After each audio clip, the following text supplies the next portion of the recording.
अजून एक मिनिट थोडंसं काम करायचं बाकी आहे. एका हाताने चिटकवायचं, एका हाताने ग्लू स्टिक लावायचं.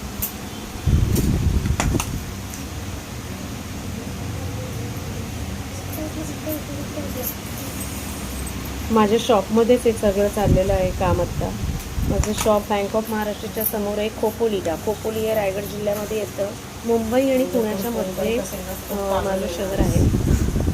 इथे माझं बाजारपेठेमध्ये शॉप आहे. खाली हॉटेल आहे आणि वरती दुसऱ्या मजल्यावरती आर्ट आणि क्राफ्ट किंवा हे जे रांगोळ्याचं सगळं आहे, देऊर आणि क्रिएशन या नावाने मी करते आहे.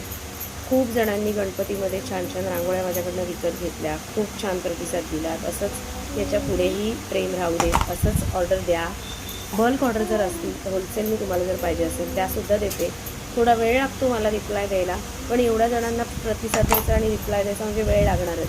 तर नक्कीच मी सगळ्यांना व्यवस्थित द्यायचा प्रयत्न करेनच. हे बघा, आता पीच कलर झाला की मग आता आपण जे बॉल्स लावणार आहोत खाली, म्हणजे जे असं गोल त्याला झुंबर टाईप करणार आहोत ते करणार आहोत. ते खूप छान दिसतं. तुम्ही छोटे छोटे लटकनही लावू शकता. खूप इवन फर वुलनचेच लटकन तुम्ही करून लावू शकता. आता हा एक पॅटर्न मी तुम्हाला दाखवला. याच्यामध्ये खूप व्हरायटी आपण करू शकतो. मला मध्ये वेळ मिळाला तर मी नक्कीच अजून एक तुम्हाला करून दाखवेन. आता बोलता बोलताच माझ्या डोक्यात अजून एक कल्पना आली आहे. म्हणजे ह्या ज्या वुलनचेच आपण गोंडे तयार केले आणि ते गोंडे जरी आपण बाजूने लावले ना तरी देखील खूप छान दिसेल याला. म्हणजे आपण गोंडे छोटे छोटे करायचे आणि तेच काचा वगैरे न वापरता तेच गोंडे आपण जर अप्लाय केले किंवा कुंदन वगैरे न लावता ह्याच्यामध्ये किंवा बेल्स वगैरे न लावता तुम्ही पाहिजे ते हे करू शकता. खूप सुंदर दिसतं आहे. हे बघा, आता जे राहिलं आहे तिथे सुद्धा आपण अटॅच करून घेतोय पूर्ण.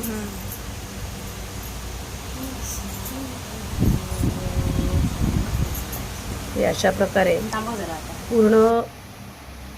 आता आपण एक बेल लावणार आहोत. तर बेल लावण्यासाठी एक छोटा लक्कड मणी मी घेतलाय आणि त्याच्यामध्ये टाकून आपण एक बेल लावून घेऊया.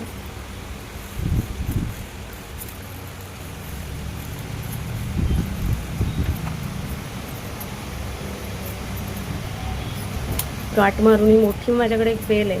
ती बेल मी वरच्या साईडला लावून घेते.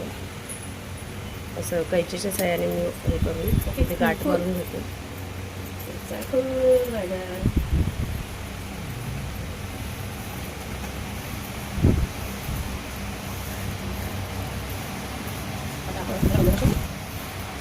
आणि आता आपण बाजूनी